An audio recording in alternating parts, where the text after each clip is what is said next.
ஜெருசலேம்ல Bethlehem ஒரு நகரத்துல இறைமகன் இயேசு பிறக்கிறார். இயேசு கிறிஸ்து இயேசு பிறக்கிறார். அவருடைய தாய்மொழி எது? அரமாய்க்.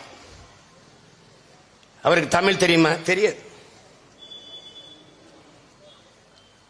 ஆனால் தமிழ்நாட்டில் இருக்கிற தேவாலயங்கள், ஆந்திராவில் இருக்கிற தேவாலயங்கள், கேரளாவில் இருக்கிற தேவாலயங்கள் அவனவன் தாய்மொழியில் வழிபடுறான்.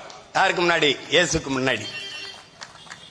தமிழ்நாட்டில் என் அன்பு தம்பி தங்கைகளே, வெகு நாட்களாக பரலோகத்தில் இருக்க எங்கள் பிதாவே என்றுதான் வழிபட்டார்கள். பிதா சுதன் பரிசுத்தாவின் பெயராலே ஆமேன் என்றுதான் வழிபட்டார்கள். என்னரும் இளவர்கள், தமிழ் தாயின் இளைய புதல்வர்கள், இளங்குருமார்கள் வந்தார்கள். தன் தாய் மொழியின் மீது இருந்த பேரன்பின் காரணமாக, தமிழ் மீட்சியுற வேண்டும் என்ற பெரும்பற்றின் காரணமாக, இறை வழிபாட்டிலே விண்ணுலகில் இருக்கும் எம் தந்தையே என்று அழைத்தார்கள்.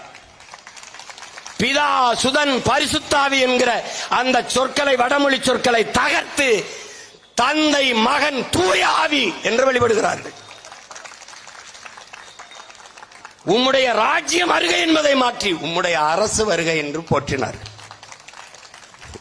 இயேசுக்கு புரியுது என்னரும் தமிழ், என் இறை முருகனுக்கு புரியாதாடாடே.